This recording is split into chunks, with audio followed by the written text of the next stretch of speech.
Hey guys, welcome back to Wyoming Does Exist, the news no one needs. So in this one, we're going to run down and see what the legislature's doing, hearing talk about secession and possibly dealing with mandates. So what is going on? Let's get into it. Yeehaw! Okay, so what are we talking about here? What is all this nonsense? So if we run over and we look at this article out of the Oil City News, we can see our least favorite government monkey, Brown, Landon Brown, that is.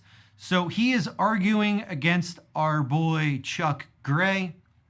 Chuck Gray over here, looking at him. This is our man Chuck Gray. You can see the bills here that he has voted on or sponsored. Keep up the good work there, Chuck Gray. But anyway, he added an amendment or proposed an amendment to House Bill 1001, which basically limits vaccine mandates for employers. He gives some shielding to Wyoming businesses. In it, he basically said that we need to repeal this section, Section 6 of the bill. The provision of Section 2 of this act shall be repealed upon the earlier of the date a federal law, regulation, rule, or standard takes legal effect. Basically, what that says is that the Wyoming law would automatically get repealed and go away should we see a federal law come in. And what Gray proposed was, no, let's go ahead and leave that in there. We'll just keep this law on the books so that way we always have some sort of challenge going on. We don't have to go re-legislate this and get it all going again. Well, Brown comes in and says that he opposes this idea, thinks that it's terrible, basically says that this is thumbing our nose at the federal government.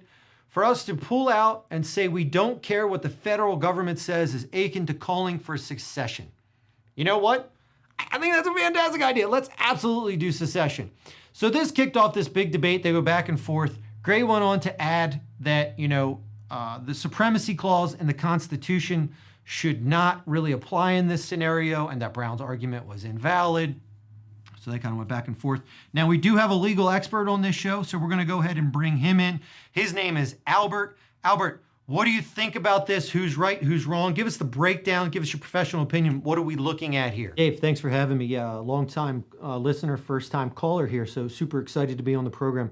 You are correct. So the supremacy clause in the Constitution there does say that laws cannot be overridden. A mandate is not a law. It is just an act by a Let's Go Brandon, per se, that isn't actually backed up by anything. It's just an old man out there saying things that may or may not be true. So in this case, we do believe that Gray is correct and that Brown is wrong. So that's the opinion of our firm. So I don't know that we ultimately get to make that call, but unfortunately, that is what we're looking at. We believe Gray is in the right and Brown is in the wrong. Awesome. Awesome. Thanks, Albert. Really appreciate the insights there. Appreciate you being on the show. Look forward to having you again. Thanks, Dave. Appreciate being on the program. Appreciate what you guys do, and keep up the good work. Look forward to being on here again.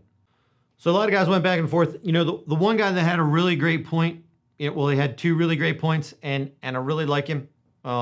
So Chip Neiman, I believe I'm pronouncing that right, said that he thinks the legislature should be concerned about protecting freedom rather than trying to prevent the loss of money, which in all reality, this is what we're really talking about, federal dollars not coming into the state. He went on to say that he thinks it may be necessary to give up security that financial support provides in order to stand up for freedom, adding that he thinks there is some fear among legislators that the government, or the federal government, will jerk funding sources relied on in the state. I think Neiman is on to something here. Let's go ahead and consider secession, see what it looks like. Let's do a financial analysis and get that consideration going on. Maybe it is time. When the government's giving away $450,000 to each person, a legal immigrant, child, parent, everything up to $1 million per family for those separated, wasting our tax dollars. You think Neiman is spot on with this? So hopefully these guys continue to have this conversation. This continues to go on. Now, if we run down and we take a look at the vote for this amendment, which I think gives us sort of some insight into where the legislature is as far as secession goes. I know a lot of you guys reach out, that you talk about it. You kind of follow along a lot of these western states that are kind of going on. So if we run down and look at the final vote, we can see that this was actually defeated 18-40. But if we go ahead and math that out, that's 31%. To me, I thought that was a great number. Really shows that we're kind of moving in that direction. You know, if we can continue to get a lot of this going on. So no secession in this one. It does look like the bill's probably going to pass. Waiting to see. They've passed it through 2 readings. We need to see it in a 3rd reading, and then it can go over to the Senate and get a vote. But we're on a good pathway to limiting mandates in Wyoming, which I know a lot of you guys have been asking about what's going on with the scenario here. So this is one example. Wyoming, we're not on board for this nonsense. So secession hopefully in the future, but hopefully you guys enjoyed this. It was absolutely ridiculous. They will always continue to be ridiculous. If you guys want to talk about anything else, let me know, and I'll catch you guys in the next one.